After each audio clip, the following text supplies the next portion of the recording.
വളരെ ഈസി ആയിട്ടുള്ള ഒരു മുട്ടക്കറി തയ്യാറാക്കി എടുക്കുക. അതിന് വേണ്ടി ഒരു ചെറിയൊരു കഷ്ണം ഇഞ്ചി എടുത്തിട്ടുണ്ട്, പിന്നെ 2 വെളുത്തുള്ളി എടുത്തിട്ടുണ്ട്, ഒരു മീഡിയം സൈസ് സവാള എടുത്തിട്ടുണ്ട്, പിന്നെ ഒരു തക്കാളി എടുത്തിട്ടുണ്ട് മീഡിയം സൈസ്. ഇനി ഇതെല്ലാം ഒന്ന് ചെറുതാക്കി ഒന്ന് മുറിച്ചെടുത്തിട്ടുണ്ട്. ഇനി ഇതൊന്ന് വഴറ്റണം. അതിന് വേണ്ടിയിട്ട് ഞാനൊരു പാൻ ചൂടാക്കാൻ വെച്ചിട്ടുണ്ട്. അതിലേക്ക് എണ്ണ ഒഴിച്ചു കൊടുക്കാം.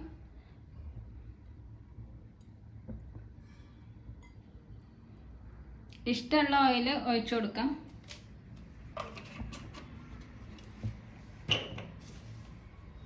എണ്ണ ചൂടായിട്ട് അതിലേക്ക് സവാള, വെളുത്തുള്ളി, ഇഞ്ചി ഇട്ടിട്ട് ഒന്ന് വഴറ്റണം. സവാളയൊക്കെ ഒന്ന് സോഫ്റ്റായി വരണ വരെ ഒന്ന് വഴറ്റാം. കളറ് മാറി വന്നിട്ടുണ്ട്. ഇനി ഇതിലേക്ക്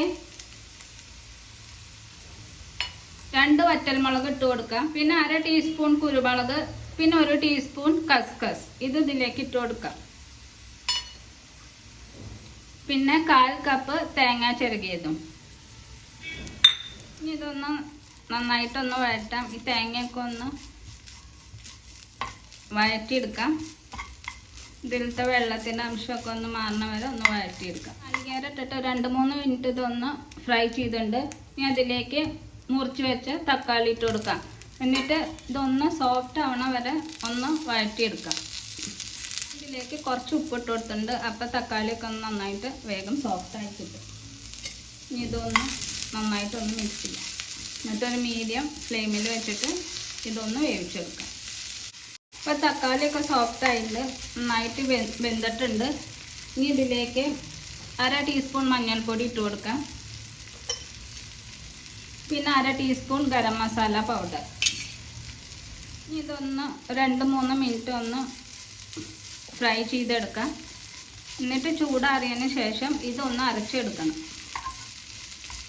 കറിക്കുള്ള മസാല തയ്യാറായിട്ടുണ്ട്. ഇനി ഇതൊന്ന് ചൂടാറാൻ വെക്കാം.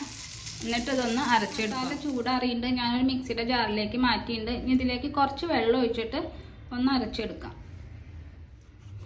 അരപ്പ് തയ്യാറായിട്ടുണ്ട്. ഇനി കറി ഉണ്ടാക്കാനായിട്ട് ഞാനൊരു പാൻ ചൂടാക്കാൻ വെച്ചിട്ടുണ്ട്. അതിലേക്ക് ഈ അരപ്പ് ഒഴിച്ചു കൊടുക്കാം. ആവശ്യത്തിനുള്ള വെള്ളം ഒഴിച്ചു കൊടുക്കാം. ഞാനിവിടെ 1 കപ്പ് വെള്ളമാണ് ഒഴിച്ചു കൊടുത്തിരിക്കുന്നത്. ഇനി ഇതൊന്ന് നന്നായിട്ടൊന്ന് മിക്സ് ചെയ്യാം. ഇതിലേക്ക് കുറച്ച് കറിവേപ്പില ഇട്ട് കൊടുക്കാം.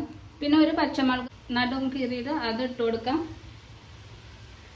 പിന്നെ കുറച്ച് ഉപ്പിട്ട് കൊടുക്കാം. ആദ്യം മസാല വഴറ്റുമ്പോൾ കുറച്ച് ഉപ്പിട്ട് കൊടുത്തിട്ടുണ്ട്. ഉപ്പ് പോരാ, അപ്പോൾ കുറച്ച് ഉപ്പ് ഞാൻ ഇട്ട് കൊടുത്തിട്ടുണ്ട്. ഇനി ഇതൊന്ന് നന്നായിട്ടൊന്ന് മിക്സ് ചെയ്യാം. ഇപ്പോൾ കറി നന്നായി തിളച്ചിട്ടുണ്ട്. ഇനി അതിലേക്ക് പുഴുങ്ങിയ മുട്ട ഇട്ട് കൊടുക്കാം. ഞാനിവിടെ 3 മുട്ടയാണ് എടുത്തിരിക്കുന്നത്. അത് നടുവൊന്ന് മുറിച്ചെടുത്തിട്ടുണ്ട്. എന്നിട്ട് 2 മിനിറ്റ് ഇതൊന്ന് നന്നായിട്ടൊന്ന് തിളയ്ക്കട്ടെ. അപ്പോൾ കറി നന്നായിട്ട് തിളച്ചു. കറി തയ്യാറായിട്ടുണ്ട്. ഇത് ചോറിൻ്റെ കൂടെ, ചപ്പാത്തിയുടെ കൂടെ, അപ്പത്തിൻ്റെ കൂടെയൊക്കെ കഴിക്കാം. അപ്പോൾ എല്ലാവരും ഉണ്ടാക്കി നോക്കണം. ഇഷ്ടപ്പെട്ടാൽ ലൈക്ക് ചെയ്യണം, ഷെയർ ചെയ്യണം, സബ്സ്ക്രൈബ് ചെയ്യണം. Thanks for watching.